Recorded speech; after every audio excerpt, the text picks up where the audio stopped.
Well, hey everybody. We're standing out here today at the ruins of my sugar shack. I say ruins because you can see this beech tree. We had some high winds come through a couple weeks back, and honestly I was more concerned about my beehives than my sugar shack.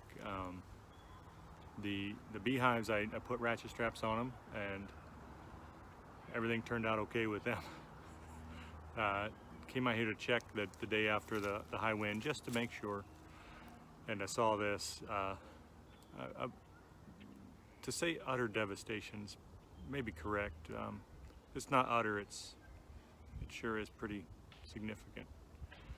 So I haven't been in here. I haven't come any farther than I am right now, for a couple reasons. First off, life got pretty busy.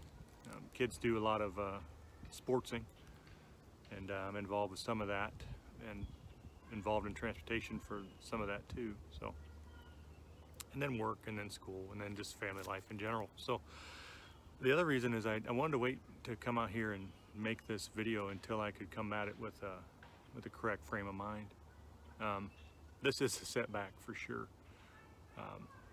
If you followed along long enough, you know I've spent years kind of piecing this together as I had the time and the money, and I won't have much of that before next sugar season. Certainly won't have enough money to start from zero. But I do want to look at this as an opportunity, not as a permanent setback. So I'm going to take you on a quick tour. We'll go learn together what is left, what is for the burn pile, and what we can salvage. So here I'm standing on the beach that, not the sandy beach, a nice kind of beach. I'm standing on the beach that fell, and you can see this is a 55-gallon poly drum. Diameter's a little bit less than that of the poly drum. But I'm standing up here, so we'll take a walk down, and I'll tell you the first thing that came out as a positive is when we get up here to my log splitter. Oh, the irony of a tree falling and landing on a log splitter. Does not appear to be anything permanent. It did bend it a little bit. Down in here, get over that. This thing doesn't see a whole lot of road miles anyway. Give me a chance to get a new tire on there. I've been struggling with that tire for years, so there's an opportunity to actually buckle down and fix the tire. The second opportunity is that's an I-beam anyway, so I would be very surprised if it's not still functional, and it didn't land on the motor or the hydraulics or the cylinder or the controls. All that's very positive. Over here we're standing around the back of the shack where we don't go very often in our videos. There's just nothing to show you back here. But the back wall, steel looks salvageable, plywood salvageable, stovepipe, some good 2x4s. And this is the only part of the roof that I think I'll be able to save 100%. This is the back part of the roof and the peak.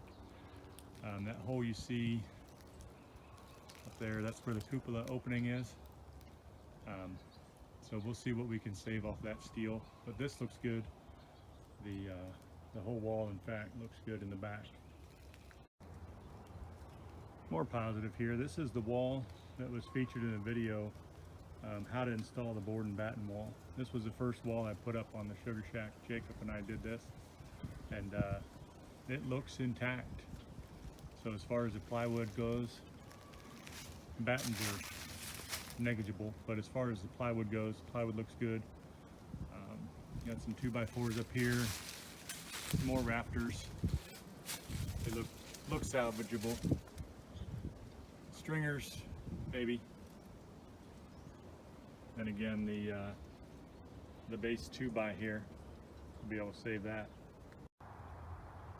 Well, I really can't get in there to look through and see any closer. But I can see, if you're looking with me here, that's my barrel stove. Looks like it dodged the main hit and is salvageable. Maybe some stovepipe bunged up, but that's okay. A few pieces here, there, and there's the cupola roof, so that might be able to just be banged out and pulled out and reused. Got some crumpled steel here. Don't know that we'll be able to reuse that. There's a cupola gutter. But the main thing is here, the stove. I have a fella looking at that to buy that stove and pan, since I had was going to upgrade. I still am. That's still in the plans to get a bigger maple arch for 2021-22 season. Look through back in here. That's what's left of the firewood that didn't get burned. And of course, no harm there. But some of these 2x4s, again, there's some rafters and some things. They'll be salvageable. All things considered, well, the shack is a near total loss and no insurance on it either, which is fine. Whatever. One of those things. Maybe you wish you had it. Nobody got hurt. The season was over. My pan was out of it, and the pan was a big thing. The pan was not in here. People were not in here. That's most important. I kind of shudder to think what would have happened had there been people in here when this went over. So, all things considered, it's could be viewed as a setback, but we'll take it as a positive. We'll start again. We'll build it true and square as much as we can, and you know, I've been doing maple now for about 6 years, and this has always been a work in progress, and so now it's just a minor setback, and we'll come back and be better than ever.